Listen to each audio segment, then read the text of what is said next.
series so far as Millenium looking to close it out with a final win. However, Huma may not be so eager to give them the chance. Welcome. If you're just joining us, the series sits at 2-1 in favor of Millenium as we move into our fourth game.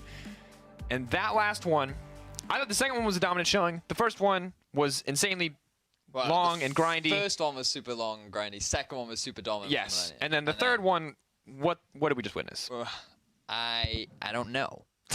Like, Millenium should have won that game. Yeah. They had all of the tools to close things out. Everything was looking promising for them. And then they lost.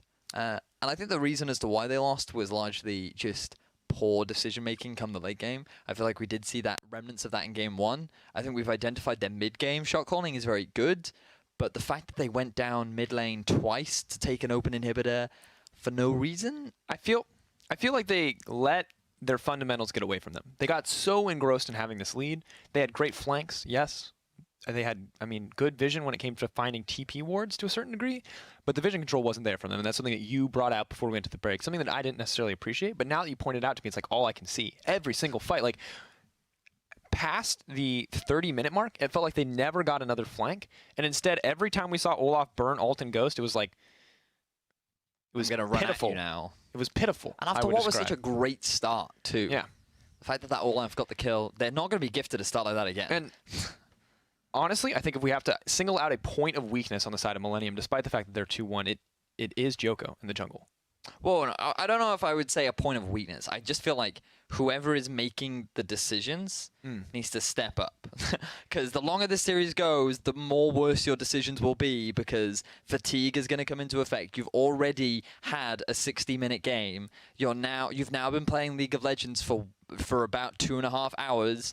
Things are getting tense. Things are getting difficult. You're on the back foot. You're at the risk of a reverse sweep. Huma, they're riding on a lot of momentum right now, and I feel like Braum is a big pickup. I feel like what Millenium should consider doing is you leave the Sivir open.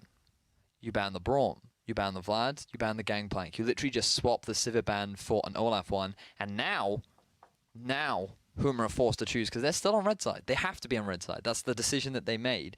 And now they've got a choice. Do they ban the Olaf again? Do they stick with banning tabs out with the Ashe and the Jhin? But you've left the Sivir open, so they have that Sivir engage once again.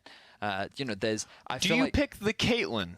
You could even go Caitlyn here as well. I feel like there are better options right now than a Lucian. Like, Lucian isn't bad. I feel like there are plenty of ways to make Lucian work, right? But Lucian is not good and has not been good in this series. No, it's something to do with the amount of disengage. Like, he can't close a gap. He's so slow range that he has to be on your face. How many fights did you say, oh, it's Kaze and Tabs? Like, they were next to each other because his range is so short that he can just hide behind the front line and deal damage that way. But if you're not having the amount that, like, if you're not sticking to that front line and if you don't have enough crowd control, then it's so difficult for him to really do anything. And he struggles. Yeah, Lucian just doesn't feel like the AD carry that he used to be. And the range nerfs hit him very big because it's really hard for him to have an impact in those team fights so frequently. The culling nerfs, we have frequently cost Lucian kills in these sets, which may not seem like a big deal. But honestly, I think it has cost a lot more than we may realize because there are so many cases where the shorter range on the culling or the piercing light cost 1 or 2 instances of those kills. And I'm wondering, like, if this Lucian just had a little bit more gold, a little more items, would he still be relevant? Or is this just fundamentally he does not have enough range or utility to bring to the table? I think utility is the biggest one, really. Where was the utility in that team composition? Because just think about it. How much harder would it have been for those pokes, comps, to do anything in front of a Caitlyn trap line? You just put the trap line down, you can just free farm, and every time that poke line tries to overextend, they hit a trap, boom, you get collapsed on instantly by Kaze, by Joko, whatever. But I do think the Braum needs to go. The Braum is too good of disengage. The only risk you have is you're going to give away the Karma to the enemy team, which will act as disengage, but then there's you still have options. I feel like giving them a Karma is better than constantly giving them Braum. Where's the Bard? Yeah, where is the Bard? Where's he at? Because he's great. He offers good engage. I think he's pretty good into Karma. He can trade poke well. His sustain is, it's not the best. That's not what you know Bard for, but his roaming potential is good. He has the hard engage. His ult is one of the strongest ults in the game. I think we can safely say, in terms of engage That's a bold tools. statement. In terms of engage tools? It's a little unreliable, it costs but yeah. 0 gold. You need 0 gold for it to be relevant. That's true. It's mounted on a nice mobile barred You want to body. buy time for the Baron? Boom, go golden. I mean, that's not. I was more thinking just catching people, right? It just like gives that you too. so many setup opportunities. It's a long range I mean, you ability. don't. If they had a Bard that game, throw the Bard ult down. You force flashes out of people earlier on. That means you don't have to use your Olaf to force the flashes beforehand. Absolutely, and I mean, maybe Bard is maybe there are other options too. I'm just wondering why we aren't seeing this champion at all. Because I don't know. I mean, really, in EULCS, we only see the top pick Bard. And I wonder if it's a lack of comfort thing here? Ignar and Dreams on Misfits have regularly played Bard. You have to know how to play it or against it going up into the finals because they are very proficient on it. Braum games, Karma games, got stats here. Nothing, no Bard. We look on the opposite side, we have 0 Bard from Masterwork. Neither of these guys have played it at all. They just don't play Bard? They don't play Bard. I feel like this is a slight oversight from them because I think in these compositions, Bard would be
a period of time where you're hitting the opponent for true damage and they're not hitting you back. And then you have the Transcendent Blades for more sustain. The reason why Trundle can then turn that around is because he throws down the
With a Nami, I guess it compensates for some of his weaknesses because he has a little bit more utility. But one thing we can say then, for sure about this team is that they have a ton of disengage. We've got Emperor's Divide, yes. we've got the Nami with the tidal wave, we've got the Gragas to reset we're going fights. back to game 1, Sifa. It's game 1 all over again.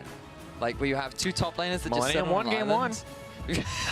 That's all I'm saying. Yeah. I mean, it worked, right? Yeah, but I mean, bear in mind, Huma were also knocking on the doors of Millennium's base. They want to fight, and then they were like, "Oh, now we can win because there's 70-second death timers."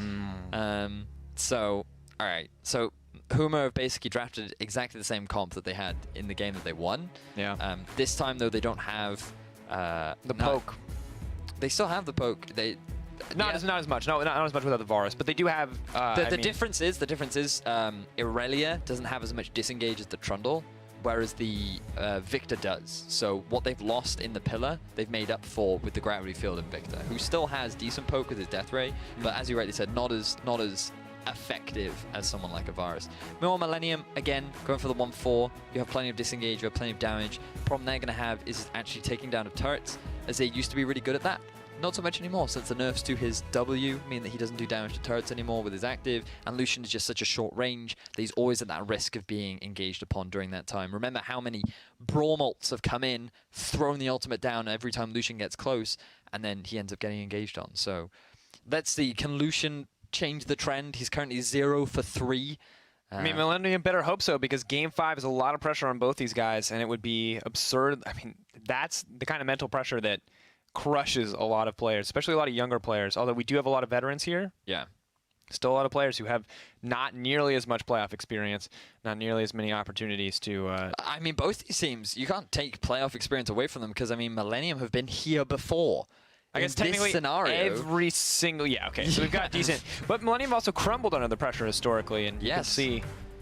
I said it once before, and I will say it again. This could be your last chance, ladies and gentlemen. Hashtag MIL win. Hashtag HMA win. At LO Esports on Twitter. Use Instagram, you know? Send us a sick pic with that hashtag too. Let's just hashtag it up across all media platforms. Hashtag it out. This is it. Game 4, Millennium versus Huma, 2-1. Millennium want to close this out. They need one more win to face Misfits, one more win to move up into the promotion tournament. But Huma, they want to make it the reverse sweep. They want to bring it back. They want to do it in style. Got JWoww on the Aurelia. Gator on the Victor in the mid. Things are going well so far. Yes, they are. If we are going to see a lane swap likely to come out from Huma, because Ezreal or Braum, kind of a weak lane, especially against a range support in the form of Nami, who is very well known for being a lane bully. And typically, if we come back to the triangle, the all-in potential from Huma is pretty solid. But until you hit level 6, that's not really much of a threat. So once the couple of levels come in, a couple items, then typically the 2v2 can build the advantage. But other than that, very early laning phase is definitely in favor of the range advantage. And it looks like we are going to see the lane swap coming out as Ezreal and Braum move up onto the top side. Well predicted. I like that we always talk about the triangle. It's like EULCS Illuminati. We got the Giants triangle. We got the bot lane triangle. We can make a mid lane triangle too if you want. How would you make a mid lane triangle? Well, because you've also got you've got poke, wave clear, and pick in mid too. So pick. Yeah, pick like Ari, LeBlanc. Ah, I see. So you could argue that Varus is a combination of 2. So he's like a dark/normal type. God damn. Stop.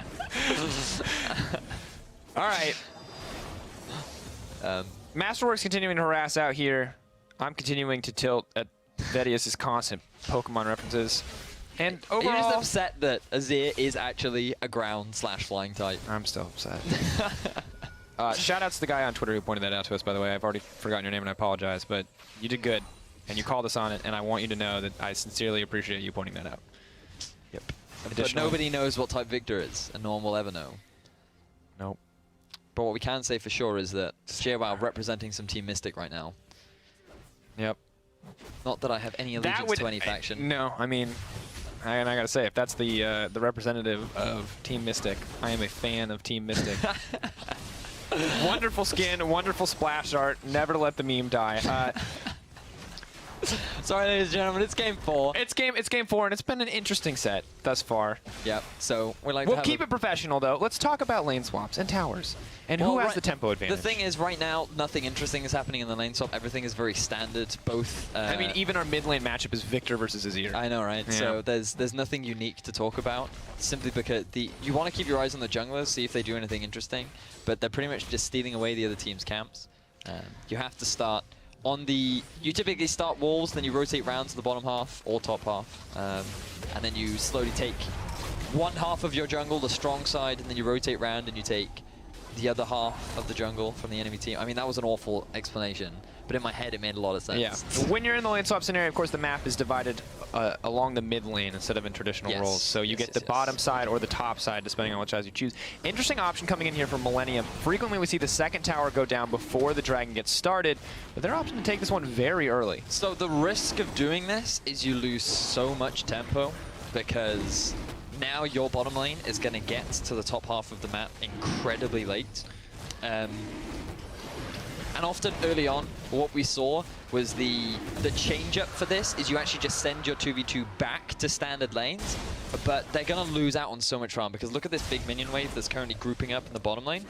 And this might be okay, because Kaze was able to successfully push the wave underneath the turret, so it will bounce back, which means that Tabs is going to be able to close the gap against Krislin, but JWoww will not close the gap against... oh, sorry, Kaze won't close the gap, especially with Impaler here.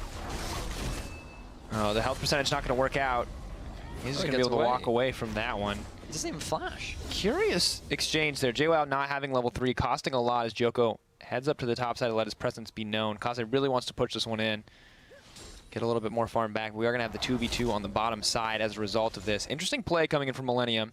Seem like they have a pretty solid strategy ahead, but they are losing in gold by... They're going to lose a lot. Like, you can already see the AD discrepancy building up. While the top lane farm is even, there's this massive wave going towards Aurelia, and they can't really afford to dive her this early on. So, yeah, sure, you got yourself an Infernal Drake, which will pay off later on, but the early game swing is going to be massive for Huma. So, these mid-game fights, Millenium are going to have to avoid, simply because Huma are going to hit their spikes first, into reality. Of course, the one thing that is going to work out for them in the end, though, is that Ezreal does have to itemize that early tier. Getting it this early in the game, though, will get him that much faster to the Muramana. Pretty powerful spike. We've seen Krislin put it to good use in our previous set. Wendelboe taking control of the lane. Lucian going to get most of the farm back in this exchange overall, and they can be glad that Pretty is doing so well in the mid lane. Will balance out a lot of that gold discrepancy we expected to see. 45 to 36. Once again, though, as the waves start to even out, as these, CS starts to hit the tower and people start to farm back up, the CS discrepancies aren't that big quite yet. I mean, early on, that's 2 waves in the bot, that's 1.5 in the top.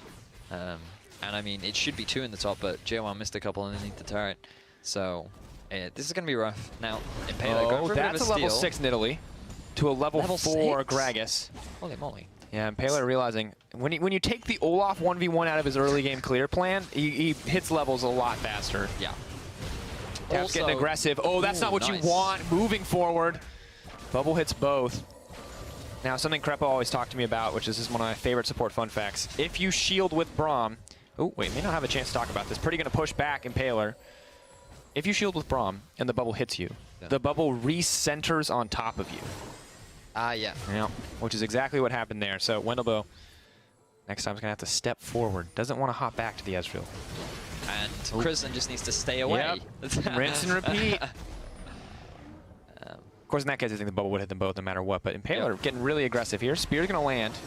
Level 6 Nidalee, really trying to abuse this early game.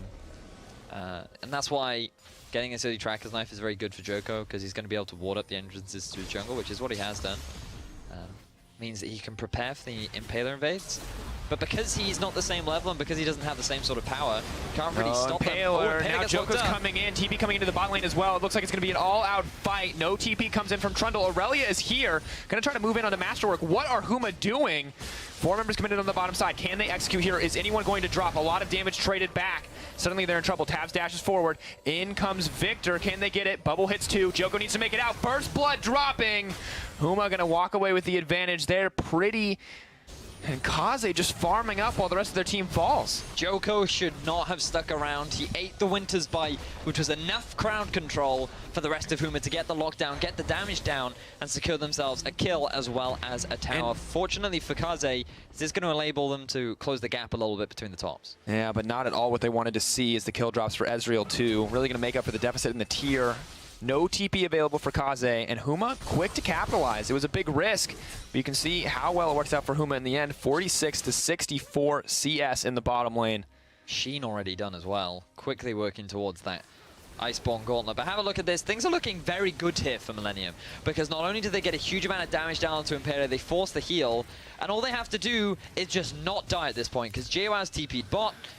The Trundle is just free farming in the top lane, and they just have to disengage, just stay alive for as long as they can. They try to move away from the turret because the Victor comes, and then look, Joko, he's stacking up. He should have flashed there, gotten underneath the minion wave. He holds onto it for too long, and then he ends up paying for it with his life. So that was just greedy from Joko. There was no need for him to not flash. Yeah, absolutely. Now Huma in the driver's seat, 1.5k advantage, only 9 minutes into the game.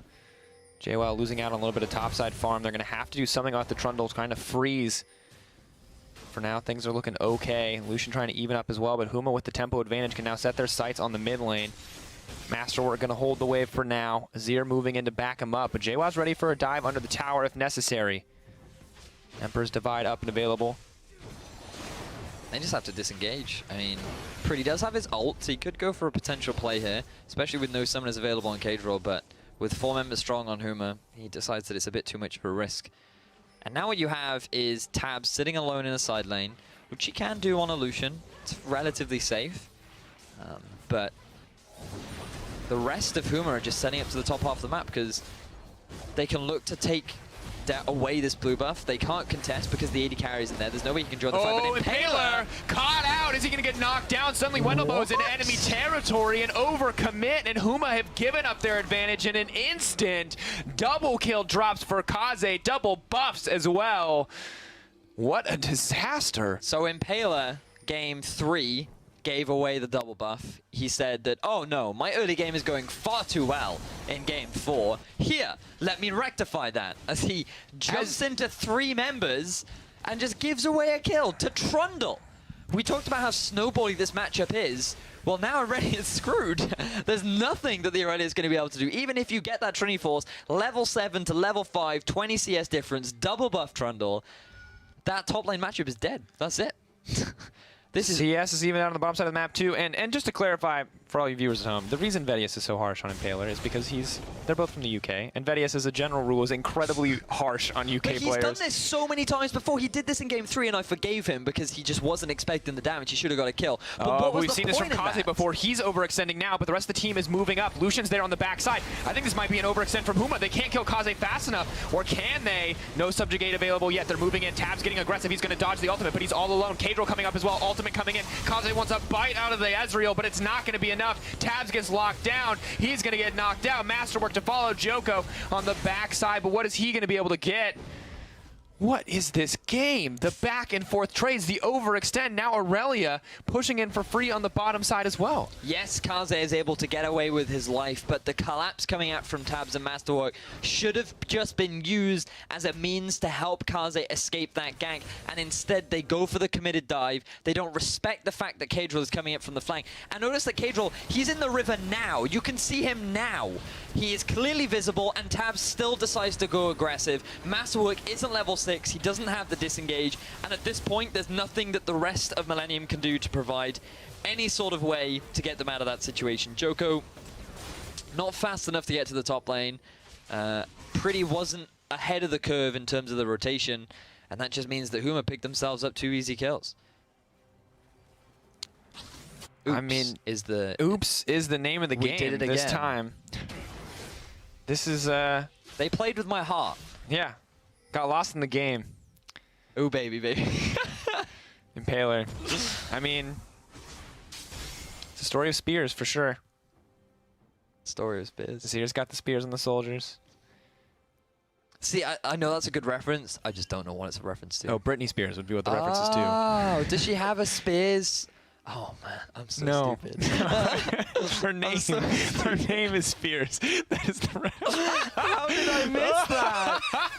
I mean, it was a mediocre reference at best, but you just decided to follow me into the rabbit hole, and you're like, how does it work? Explain to me this reference so I can better understand. I can explain to you this 40 CS lead for Kaze. He's unstoppable right now, and it is so easy for him to pressure out on the bottom side. He's going to start taking jungle farm as well, taking that away from Impaler. The game is back and forth. The game is bloody. Huma have a lead somehow. The extra tower helping out. Joko potentially in trouble. Lot of damage. Disengage, dash away. Fancy footwork. Impaler wants the blood. Spear is going to land. He's just going to waddle away from that one. He knows better. He's learned. Certainly did, but Impaler being level 9 to Joker's level 7, this is actually affecting the early game a lot. So much pressure is being exerted by Impaler right now, and Joker just cannot match it. He's 0, 1, and 2, has been involved in all of the kills, but all those kills are on top of Kaze right now, and meanwhile, Impaler's been doing the same. A lot of the early game action has been stemming from both these junglers, and this is initially what we expected in games 1 through 3. We saw it a little bit in game 3 with Joker going to town on that Olaf. But now in game 4, Impaler seems to have found his form, feeling a lot more confident after not giving away a double buff at level 3, and is having much more of an impact. Absolutely. Of course, Trundle on the top side, though. Oh, keep your eyes on Pretty. Just going to walk away from that one. Rip Shuttle going to be the priority. Huma want to give some power to someone, but are they going to give this to Impaler, I guess, for potential dueling options? Maybe just going to look to hop on out of that one, though. Wendelboo. He's going to walk away. Kaze getting aggressive here. He is so much stronger than yesterday. There's really not a whole lot that could stop him. Moving in, getting aggressive. Oh my god. He doesn't have flash. Oh god, JWoww, what are you trying to outplay, man? You just gotta run. He's gonna hop away. Shoot! Make it to safety. I mean, this bottom lane is just toxic. So you know what's gonna happen? Yeah, I know, right? It certainly is. But someone's gonna take a recording of that and then put it on Twitter being like, what it's like to be on Team Mystic. And then they're just gonna put Zapdos' face on top of Trundle. I can see it now. They're all being born. But unfortunately for JWoww, he goes into the lane. He's like, oops, I've gone and done it again. Has to force his flash away.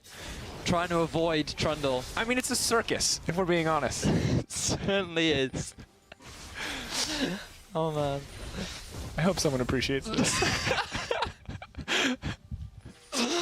But if we look at Kaze, he's certainly feeling stronger right now. Yes. He has completed not only his Ravenous Hydra, but also the Ninja Tabai. So he is he's one tanky dude, and given that JWoww is only level 8, he's just not going to be able to trade, even with that Trinity Force. I mean, it's just criminal that this big of an advantage was built. It's... God dang it. You can't break it like that. I'm going to break. Oh no, Kaze's in trouble. He's running for his life. Thank God for action to get me back my composure. They're moving in. They're moving deeper. Kaze, he keeps overextending. Impaler has no fear. He's going to be able to burn that one down. And that's another kill pickup. Another first kill pickup for him. And a 4th kill pickup for Huma overall. Good collapse down onto Kaze. I really want these teams to give me more action like that, because Impaler using this lineally to capitalize on the fact that Kaze is overextended once again. Previously, when they tried it, they weren't successful, but this time they were able to get the collapse down, and that's allowing JWoww to get a little bit more farm, get his way back into the game. And something you have to remember is maybe in the 1v1 he's going to struggle, but with that Trinity Force, he is a big threat to both Pretty and Tabs. Moving forward, Millenium, I mean, they're falling behind in gold. 3K just about for Huma. They have to stop overextending. They have the double dragons this time. That's going to be worth a lot as they move forward in the game. Right now, the advantage clearly in favor of Huma, and they're starting to play proactively. Ezreal pushing in on the bottom side. What are they going to do with this vision advantage? How are they going to play around this? Because Aurelia has caught up. 2 kills in favor of Trundle, but the CS finally evening out. Kaze getting caught repeatedly, just costing him so much. I'm not going to lie right now, I could very much see this going towards a game 5, because Huma just seemed to have so much more control over the map. Their early game was exquisite. They had good setup for the lane swaps. And in all honesty, I just think they're challenging Millenium. They say, hey, if you want a piece of me, then come and get it. Because we're looking to put up a fight. Absolutely. And I mean, really, if I was Millenium, my prerogative at this point in the game would be to just hold on and stall things out as best they can. And really, I don't know if they're going to be able to, because they continue to get caught out like this. Joko and Trouble going to have to flash to safety. All coming out. They're sure to get the disengage. things. I mean, I like that Huma are playing so aggressively and so far up on the front line. It's working out so well for them thus far. But the question for both these teams thus far has been, can they keep this going? Can they keep playing aggressive? Yeah, that's the ultimate question right now. As I mean, I keep coming back to Impaler because he is really the one that's been stepping up this game in particular. The fact that a lot of the early game he just spent farming. And we talked about the tempo advantage going for that Drake. The amount of time that Joko spent just getting that Drake alone, Impaler covered an entire half of his jungle, so he got an entire round out. And that's exactly where things started to snowball in his favor. He was level 6 to the level 4 of Joko, and he just maintained this experience difference. And it's just a big part as to why Millenium is struggling, because every time they try to force a trade, Impaler is always there, and he's just so much stronger. Continuing forward, Joko trying to zone out. Millenium want to get a little bit gold, but have they overextended? JWoww jumps forward, Kaze, good disengage coming in. Storm goes back, Joko goes down. Huma on the hunt, Impaler dashing forward. He wants to get aggressive here. Masterwork, that is not what you want to see at all. He drops, double kill for Impaler. Running on the front line, they want to keep the trash hitting. Flash forward, they're going to get aggressive. Huma are taking control. Triple kill for Impaler in the jungle. Tabs makes it out with his life just barely. Just lucky to be alive. And a fantastic collapse coming out from Huma. They continue on with their aggression, and now, for the first time in what seems like this entire series, Huma are holding onto a very solid gold lead. They're going to get themselves this tier 3 turret in the top. They're going to extend their gold lead to 4K. And they're going to push down that deeper vision. 19.5 minutes in. Not going to pick up the Rift Herald. This would be a very efficient time to pick one up. But I mean, with the advantage that they have, they could even look to potentially go for a very early Baron. They have a lot of Baron taking potential. And I mean, it's pretty crazy as to how much of a change Huma have experienced. I mean, yeah, we'll take a look at this dive one more time. And you just see Millenium desperate to get something back, and this is how much it's going to cost them. It was just overall really good play from JWoww, jumping to the minion, landing the stun down. The burst comes out, and then they're just trying to run away from a Nidalee, which in reality you can't do. Way too much damage. Yeah, Fed Nidalee, we've all been here. This is a solo queue experience. And that from JWoww, the fact that he gets that stun as well, because it's not based on your health, it's just percentage relative health. And the reality is that JWoww had less health percentage-wise, which enabled him to get the stun. And now Huma, they want to try and get an Infernal Drake of their own, but Millenium want to contest. See if they can get it. They have the level advantage here. Who's going to be able to grab it in the end? This could be bigger later on. Huma are going to grab it. Suddenly Millenium are ready with the collapse. JWoww dashes in, Pretty gets popped. Kaze on the front line, but he's the last man standing. Tidal Wave only going to hit one, and Huma 9-2 now the score. A 5K gold lead only 20 minutes in. And now not only did Huma guarantee themselves that additional 8% AD and AP, but they also get themselves 2 kills. They're moving towards this final tier 1 turret, and they're going to gain so much control over the entire map. That dragon was looking a little bit dicey, and now they're actually heading towards the Baron. This could be very risky this early on into the game. Gonna have to see if they can get it. Doesn't look like there's gonna be too many contention options.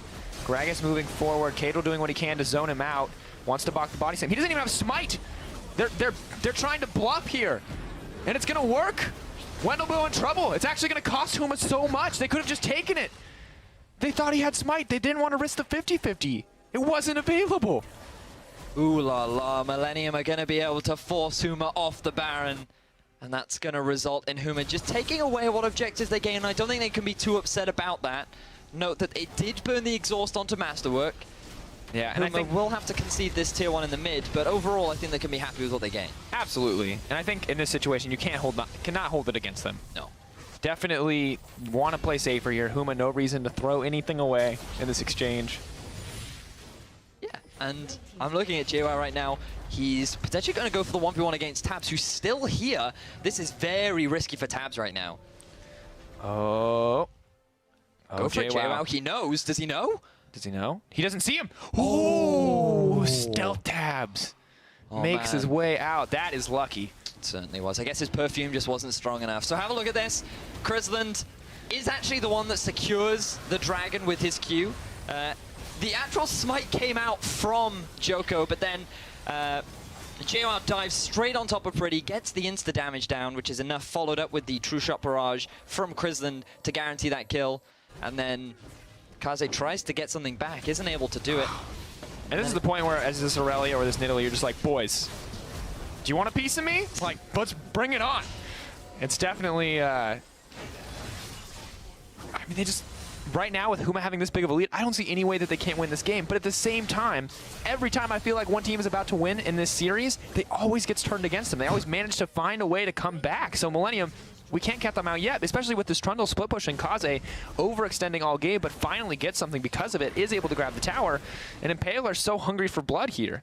Yeah, I mean, this is it. Can Huma break the ice, you know? Because for a long time, we've seen this stagnated mid-game. They are in a very powerful position. A lot of their big item spikes have been completed, and they have just been looking for opportunities over and over and over again. And right now, with the amount of poke that's coming out from Impaler, as well as Kristen, who's going all in on Joko. Joko potentially in trouble. Here comes, Cadril over the wall. Joko looks for the disengage. Can he get the heal? Yes, no! Not enough. Tabs leaps forward, wants to get something back. Holing goes down, but Cadril not taking too much damage there. Suddenly Crystalline over the wall. Nice pickup there overall. Jungler's down. What are Huma going to do with this? Will they go for the Baron one more time?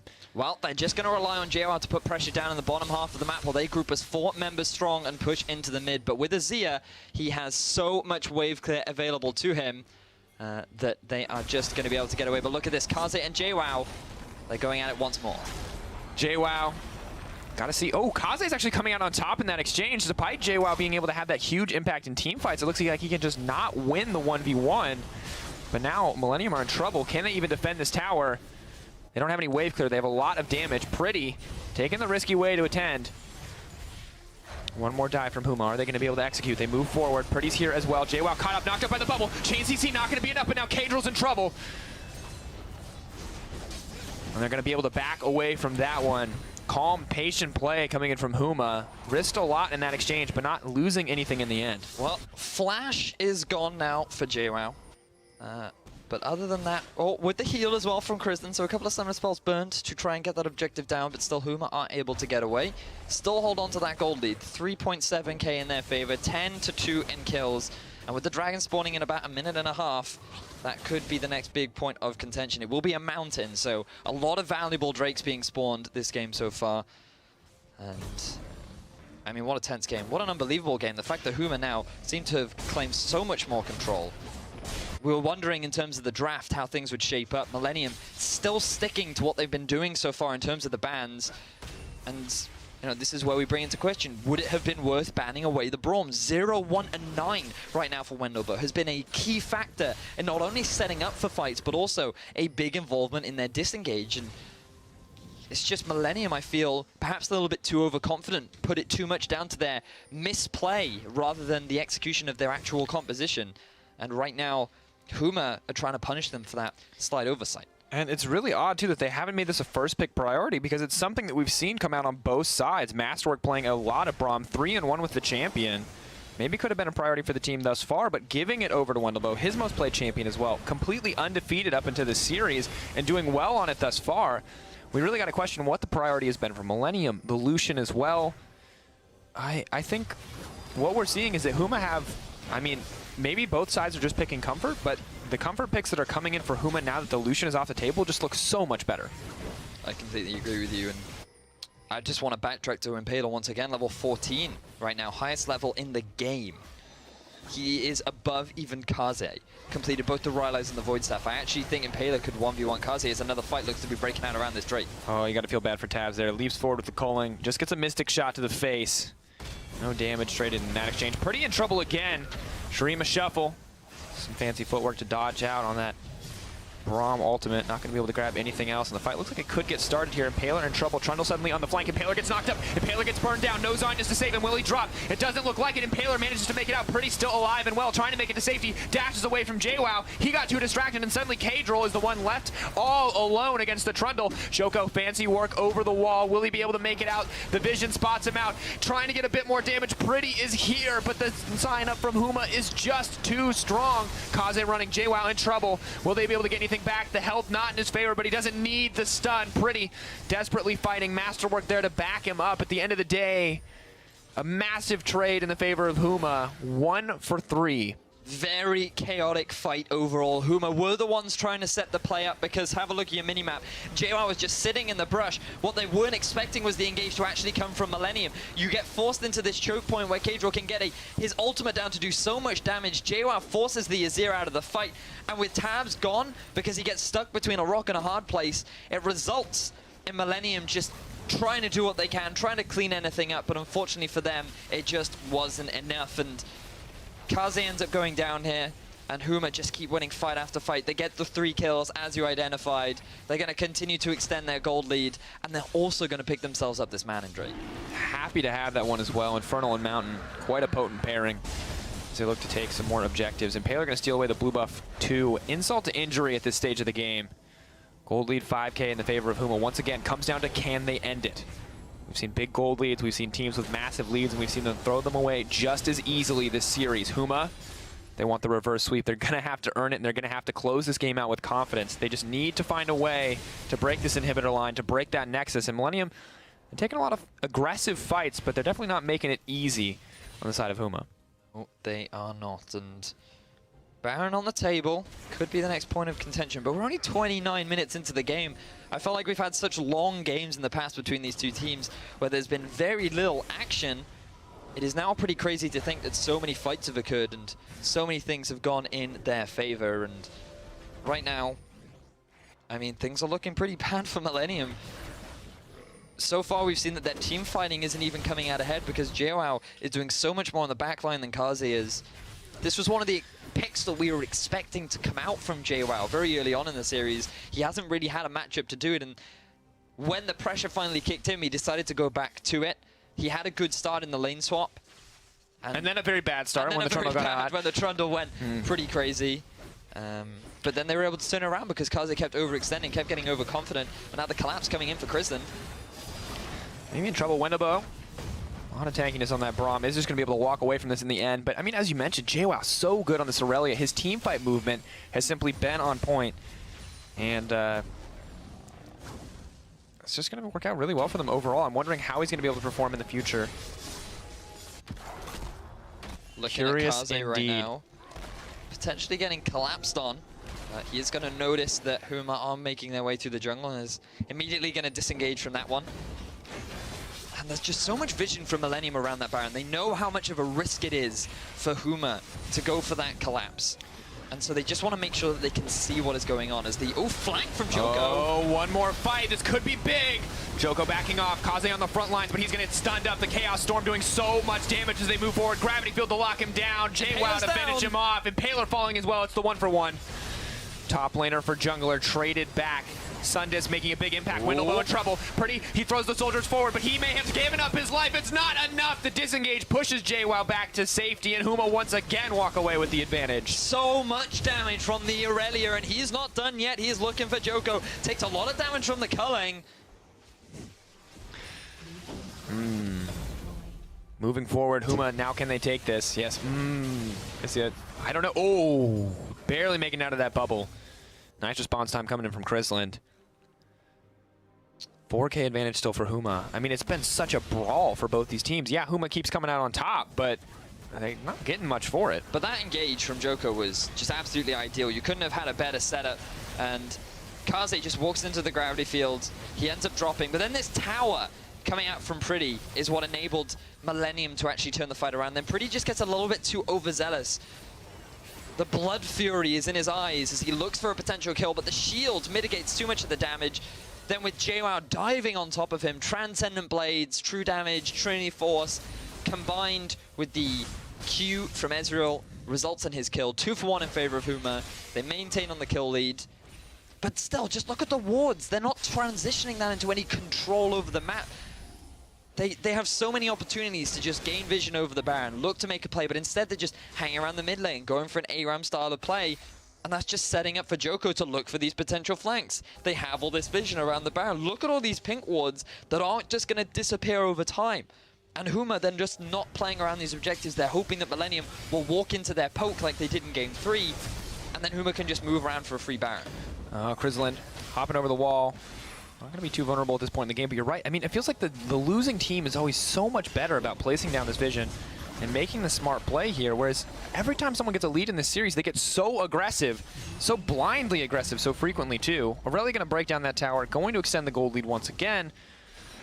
What are Huma going to go for next? Baron, I think that has to be the big focus here. 107 on JOL, 507 on Kadril, 408 on Crisland. 0-1-13 on the Boo. Really impressive stat lines. I mean, we have to give... I feel like we've talked a lot about him here, or I have. He has been a result of a lot of the deaths simply because he's been the one facilitating the aggression. And then this backtracks to what we discussed at the beginning of this whole series, which was... the double-edged sword of Huma. The double-edged sword. They give as good as they get so frequently. This time, working out for them well. Last game as well. Impressed that they've been able to pull it back when they haven't had the lead. That game 3, pretty good showing from them overall, especially after falling so far behind so early. This game, they've been in control from the start. Good proactive play, punishing Kaze left and right. 2-5-2. 3 of those deaths from overextending. Look at how far behind Tabs is right now. He's completing Essence Reaver into the Phantom Dance. Joko potentially going for a fight, but it's a brawl. So he's going to shrug that one off. Keeping my eyes on the top lane as JR doesn't have his TP. Kaze does have the level advantage, putting a lot of pressure in the top half of the map as Aram continues in the mid. I think so frequently what we see from teams like this is when they're not sure what they want to do, just kind of group up in mid, hope to get something. Pretty! Oh no, that's it. Impaler, he's going to get the fadeaway finish on that spear. TP going to get canceled out. That's going to be massive, actually. Infernal Drake guaranteed now to go over to Huma if they want it.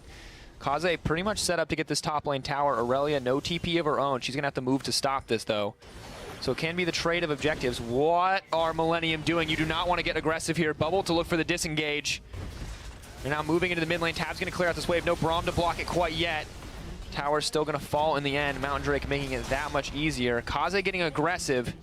1v1 on the top side of the map. Kaze with no TP. JWoww, on the other hand, make his presence known at any time. Dash the creep to get the reset. Massive healing coming out on the initial use of that ultimate. JWoww potentially in trouble. He's not going to. Instead, Huma going to prioritize picking up this Infernal Drake. That is the 3rd of the game, 2nd for Huma.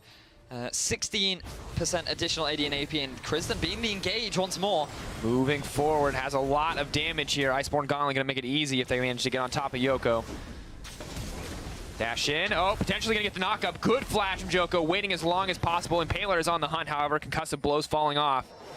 Means he's not going to be able to get it. And suddenly Kaze once again getting caught out here. Has to look for the pillar. I don't think he's going to be able to get it. Has to flash to safety. This is disastrous for Millenium. They're getting run down. 3 stacks. Looking for the 4th. Can they get it? The stun comes in. Good knock-up for the disengage. Kaze getting so much health back. But is he going to be able to make it to safety? Running for his life. Subjugate. My God, it's keeping him alive. The spear. It's not enough. Tabs, no. What are you doing? Dash forward. Millenium managed to disengage. Huma now in control of the Baron area. They have to be careful. Joko once again is so low in these clutch moments. Huma backing off. So there you saw this shining light for Millenium right now. Kaze is nigh unkillable. And not only is he able to output so much damage, but when you look at this relatively squishy composition coming out from Huma, come the very late game, and when you consider an Azir's damage, Millenium have the possibility of somehow turning these fights around. The Infinity Edge is now done for Tabs. He has turned into this late game Lucian.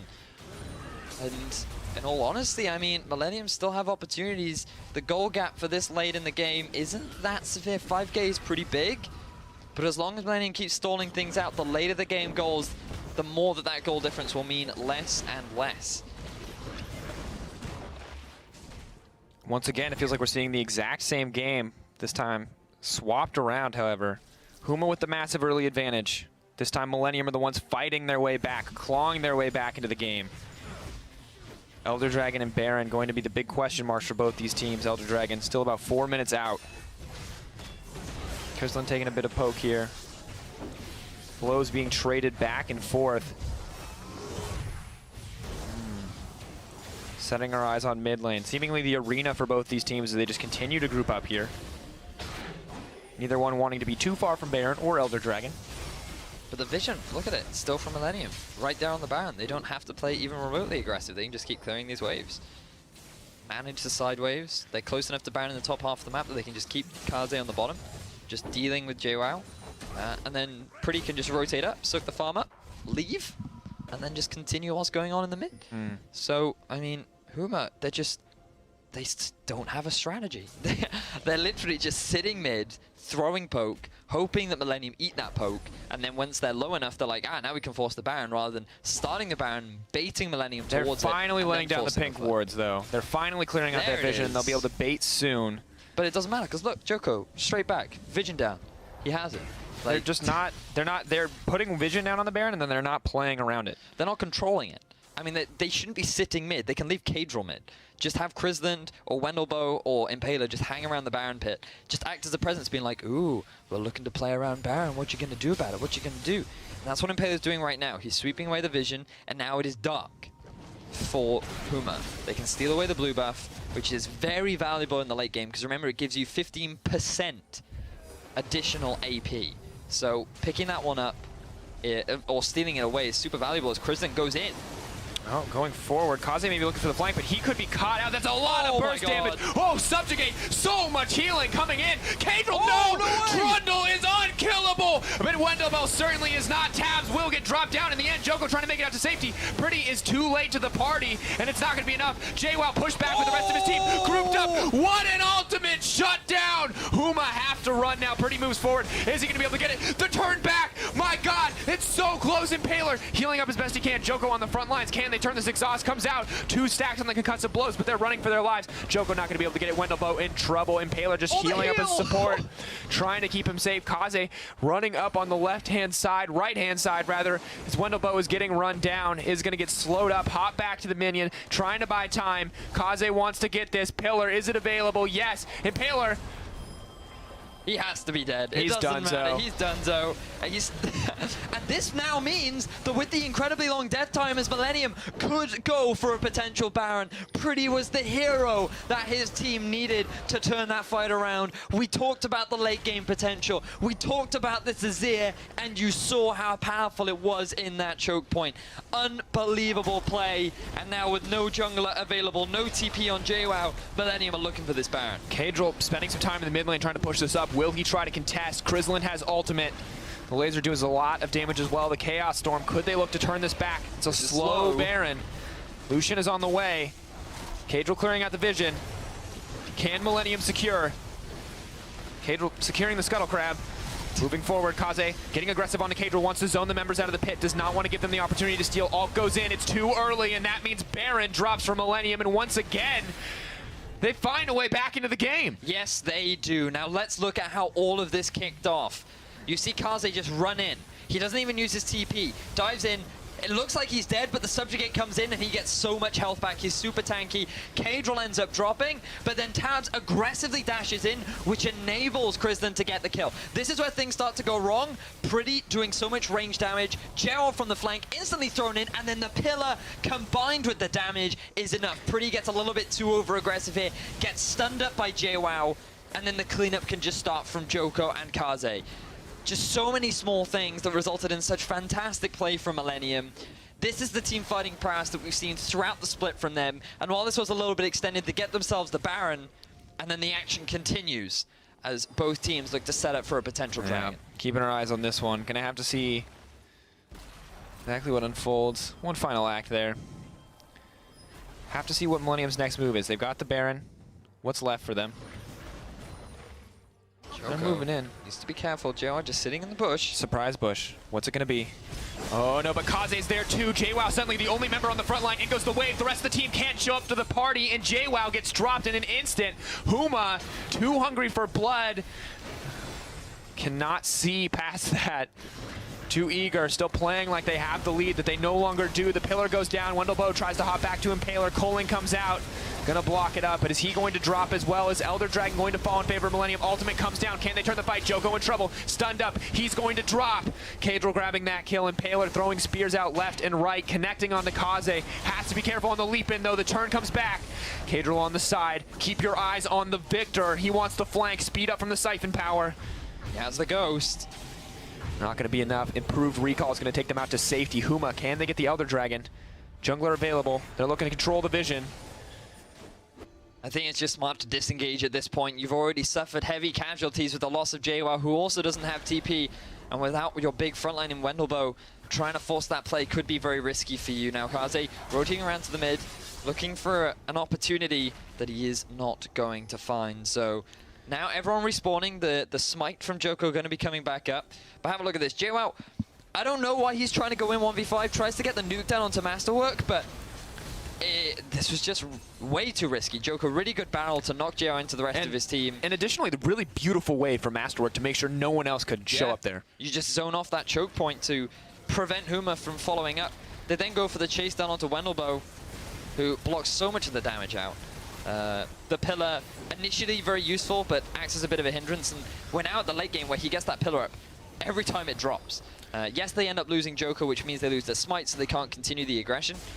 But still, they end up trading 2 for 1, and Millenium are constantly coming out ahead in these fights. But Tabs needs to be careful, because too many times I've seen him dash in, and if he does it if he does it too aggressively one more time, it could spell demise for the side of Millenium. Absolutely. Got to keep your eyes on that Lucian. Has to get close to do the damage, but he gets too aggressive, he'll get burned down again, and you cannot rely on Pretty and Kaze and every one of these team fights to come in big. Gonna need that 80 carry to do some work as well. Now they're gonna look to do some work on this Elder Dragon. The health bar starting to burn down so fast. My God. They're gonna be happy to have the Empowered Infernal as they go in. They are gonna be able to secure that one. No response. Huma just gonna get disengaged out here. Wave comes out. JWoww on the backside. The Coaling range nerf once again laughing in the face of Tabs as he pushed forward there. Huma now moving up, and this has got to be devastating. Keeping our eyes where exactly they're gonna go. I believe Millenium have double buffs right now. Sorry, no. You think that the Riot Balance team are watching this right now going, ha ha ha ha, Cooling nerf. ha ha ha. Someone's not happy. Yeah, Tabs. Yeah, Tabs is definitely not happy. Lucian players in solo queue are like, I feel for you. Like, pour a little out for the homies. Pour a little out for the Lucians. The post-nerf Lucians. But anyway, I mean, 1, 3, and 5, not quite having the same impact. I feel like a lot of this game has just been Kaze. And fair play to the man. He put the team on his back when he needed to. And right now with the Baron, with the Dragon, they're looking to break into the base. But he needs to be careful.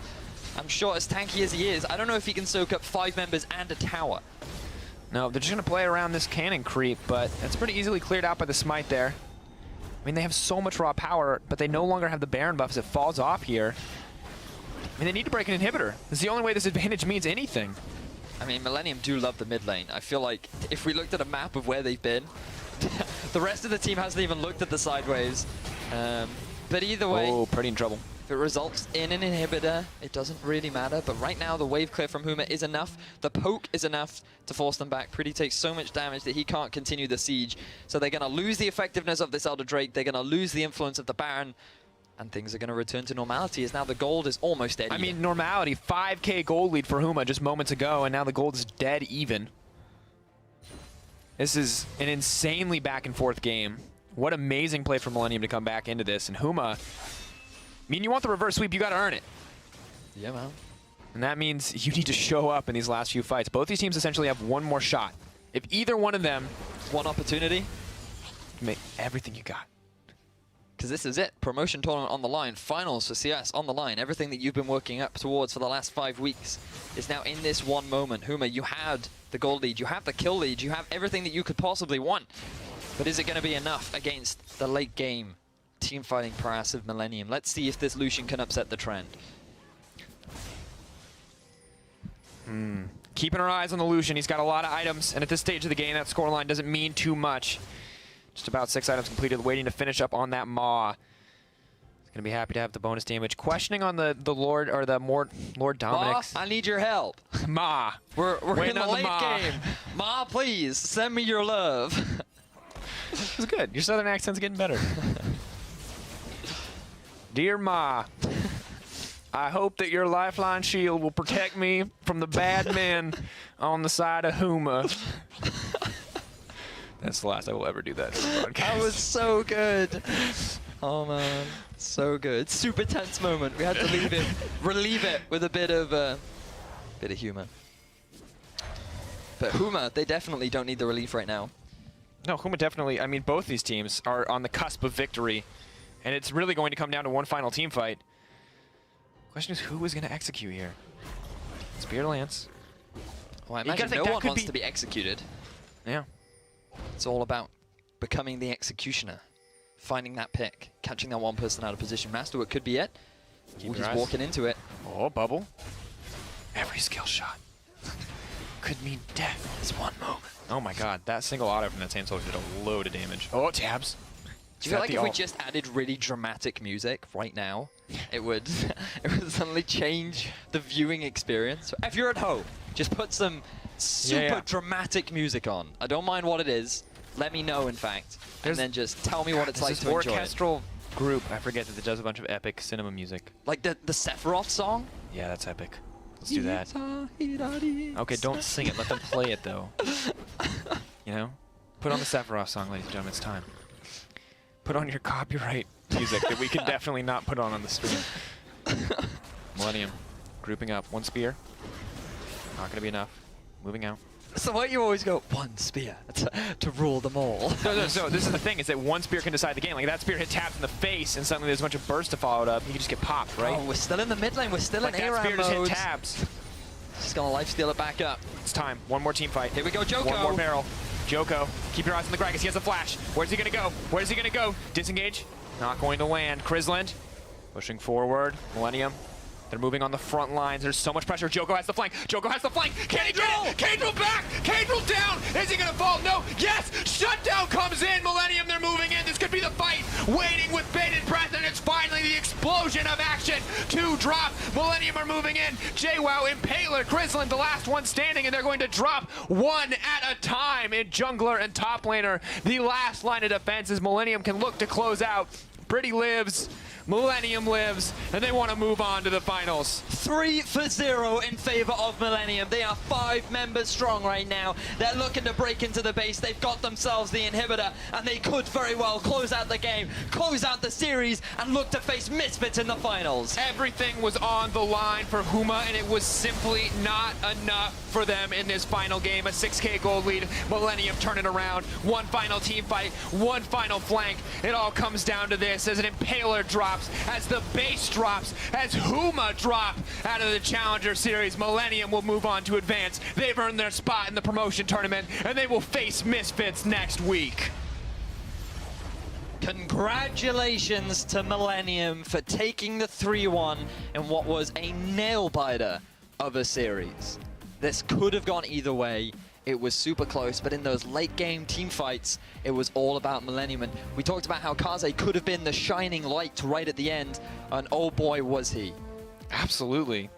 I mean, let's be honest, that was Joko. That was one flank to rule them all. Like flank to guide them. I mean, Yeah. that's all it was. I mean, he guided them to victory right there. I That was questioned it. his Gragas ults earlier on But I in mean, the I think series, and he that's- rectified them That's quickly. the thing about Gragas versus Nidalee, right? Is that Nidalee, her damage is absolutely insane. But when it comes down to late game, when it comes down to mean, these she does nothing. single picks, I mean, she can execute people if she's given the opportunity. Maybe that's where she shows up. But when no one has an opportunity to get in, when no one has an opportunity to knock people down, stuff gets pretty crazy.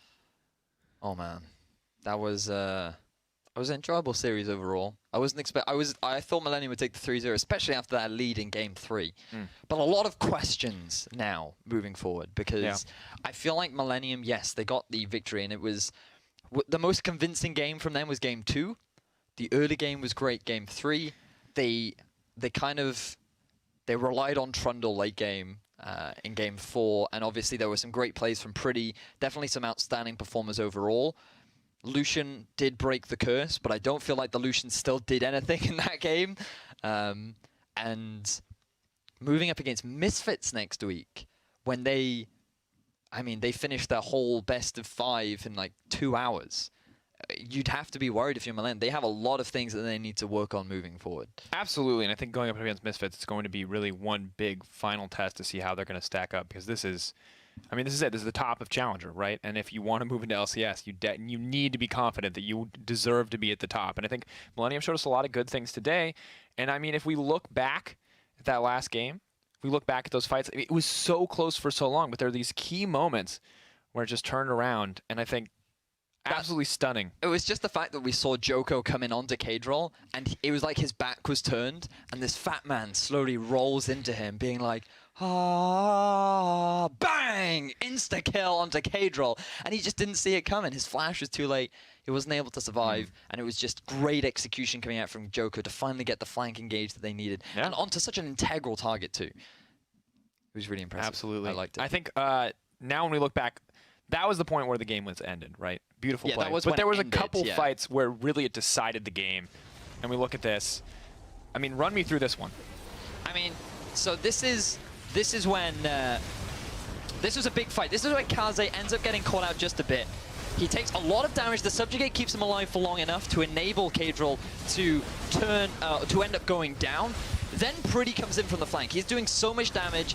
JWoww comes in. You think that things are going to turn in Huma's favor, but then with the ultimate from Pretty, he buys enough time, and with the long-range damage, he turns the fight around. He gets a little bit too over-aggressive, thinks that he's a little bit too big for his breaches, ends up getting punished for it, and then it's just a slow cleanup for the rest of Millenium. They slowly chase down Wendelboe. The heal from Impaler ends up buying way too much time. But still, the eventual chase comes down from the rest of Millenium and Huma, and they're able to get a big team fight swing. And I think off the back of this is really where Millenium gained so much more momentum, and we're able to find a stronger hold on the game. Well, for more insight into that game as we watch Impaler finally drop here, Wendelboe next to Faller, we're lucky enough to be joined by the victorious Pretty. Joining you guys in just a second as we watch that one out. Welcome. Hello. Congrats. Thank you very much. 3-1. And I gotta ask you, how did you feel about that series overall? It was very hard to close out the games just because of the peaks. Like Victor and Azir were dominating the mid lane, which means that they have so much wave clear that it's hard, very hard to close out games without Baron. And getting Baron is really, really hard. I mean, absolutely. I think we saw you guys, both sides really struggle with that. There was like one steal coming in from Impaler. There's a lot of fights around these objectives. You guys saw so much success with the Zillion in Game 2. Why didn't you opt to go back to that strategy? Well, Zillion is something we used to play like 2 months ago. And we felt like they had Braum, they had Victor. And Zillion is really good against those two picks. We felt like it would be good. But the next games, it just felt like Azir was so much better than Zillion because he offers a lot more, like more damage. We had the Lucian, which lacks a lot of damage. Like with the Zillion, we chose to go Ashe, which like she can you can see it for yourself. She just has all the damage we need, and I just need to protect her. So with the Lucian, it was impossible to do that. So with the Lucian, something that we brought up a lot of was we were very surprised with the lack of Caitlyn coming in as the next big pick because they took the Ashe away from you, they took the Jhin, we expected Ezreal, and then we also thought that maybe either you or Huma would move towards that Caitlyn. So why didn't you decide to go for that champion? For us, it was because we practiced more on Lucian and Ezreal. These two picks were the things that we had as backup if there are 3 AD carry bans. So we thought about Caitlyn, but we just didn't feel very comfortable on her. So maybe in the future we can pick her up. I see. So now moving into your game next week up against Misfits. I mean, they are a powerhouse. They look terrifying from what we've seen so far. How do you feel going up against them next week? Well, of course it's gonna be so hard match. I feel like we can maybe win against them. It's really hard, of course. They have really experienced players. Ignar is really good on support. He knows everything about the game, literally. He knows when to roam, when to be with his AD carry, then Hans. He was with us. We know his flaws, actually. That's something we can use. But the whole team, individually, are so good. And as a team, they play really good as well. So looking ahead past that, you guys have now secured a spot in the promotion tournament. Do you have any preference if you were to go up against an LCS team, which LCS team you'd want to play right now? To be honest, watching LCS right now, the bottom teams, they might even go to playoffs. So it's really hard to see who would prefer. But I can see maybe some teams being a bit worse. But most of the teams on the bottom at the moment maybe can go to playoffs, and we really don't know who to expect to play against. They're all really good. I think they're in a better spot than last year. Last split, I mean. Pretty just one quick question from me is, as a mid laner, we see a lot of Azir, we see a lot of Victor, but recently we've been seeing a big shift into the Malzahar, and I'd love to get your thoughts on what you think of Malzahar in the mid right now. Well, Malzahar, he has almost the best laning phase in mid lane at the moment. His ult is not very good. I mean, it offers the stun, but the damage is really like nothing. So his energize as well, like his silent spell is really good as well. So I think that he won't be good next patch because he's getting nerfed. Right. But like right now at this patch, he would be a nice choice. But we didn't pick it up because I didn't really feel like playing it. Oh, that's fair enough. Yeah, definitely. Of course. Thank you so much for talking to us, man. And with that final win, Millenium has secured their spot in the Summer CS Finals versus Misfits. You can see it on your screen, pulling it out 3-1 over Huma. Now, be sure to join us for those finals next Tuesday at 5 p.m. CET as these teams duke it out to crown the European Challenger Series champions. And of course, if you've missed any of the action or have any questions about EUCS or EULCS, head on over to eu.lolesports.com where you can get all the updates, check out these sick pics of these guys, see exactly who they're going to match up against. You know it's Misfits, but maybe who they're going to match up against the promotion tournament in weeks to come. But overall, thank you to all of us who have joined us for this semi-final broadcast. From myself, Vedius, Pretty, and the entire Challenger broadcast team, thank you for watching. We'll see you back here next week, next Tuesday, for the EUCS Summer Finals. Bye-bye. Change out supports. Wendelbolt set to drop Joko on the backside. It's the submarine, and it's coming in. Kaze maybe looking for a bit more. Huma getting locked up. Impaler going to drop. Millenium taking control. We wanted aggression, and there it is. 2 members drop from Huma. Baron going to drop, and they are going to get it. Millenium moving in. Kaze dashing forward. Wendelbolt caught out. Chain CC comes in. Support goes down. Millenium take control of the map. Be looking for a bit more. In goes Impaler, and he gets it. My God! Steal away from Millenium. Suddenly, Crystallin's in the backlines. He's dishing out tons of damage, but he's overstayed his welcome. JWoww and Kadril alive and well. Going to push it back. Taunt still lands. Emperor's Divide buying a bit of time, but 60-minute game. Joko goes in. Crystallin gets knocked up. Is he going to get locked down? He is. He's going to drop Millenium. They're going to be able to end the game. They're coming in. They're ripping through Impaler, and there is no hope left for Huma in game 1. It's so long. Kaze caught out. Knocked up. Not even going to get the chance to ult. Oh, no. Zillion going to bring it back to life. JWoww in trouble, though. Second bomb. Meganor! Oh my God! That was so close. They're moving out. No, suddenly the Chaos Storm. Kaze, he's gonna fall. What a back and forth exchange. Wendelbolt does not block it. They're gonna burn. Double bomb, making sure Kadril drops as well. That is a huge turn for Millenium. Shut down for Tabs, and the fight keeps going. Double kill. JWoww freeze frame on that air shot. They're gonna be able to move in. That's a triple kill for Tabs. Oh, still gonna get the red buff though from Joko. Suddenly he's in trouble. There's no way he's gonna make it out of this one. Go in for Impaler. Is he gonna be able to grab first blood? No! Are you kidding me? Oh, Impaler! You just got dunked! My God! Bromacia. Flash it from Wendelbolt. He wants to make a play. Joko, will he get burned down? It looks like it. Coling coming in on the backside. Suddenly, Fiora is in the back line, though. TP forward. Pretty's on the way in. Trundle's coming in too late. No, this is disastrous for Huma. Trundle finally arrives, but Kaze already got the double kill that he wanted. Rather, goes to the mid laner. He's still doing well. Suddenly, Kadril in trouble. Is going to make it out. What a bloodbath. Suddenly, Kraze jumps forward. Are they going to be able to get anything else? JWoww disengaging the fight as best he can, but Joko is moving on the front line. Fiora and the Olaf unstoppable. Kadril burns down. Tabs, the frontliner that they wanted. Crislin leaps to safety, but Millenium absolutely own the fight. And TP into the base. There's only one tower left. JWoww, can he do it? He's got the minion wave as well. Oh my God. Huma with the turnaround.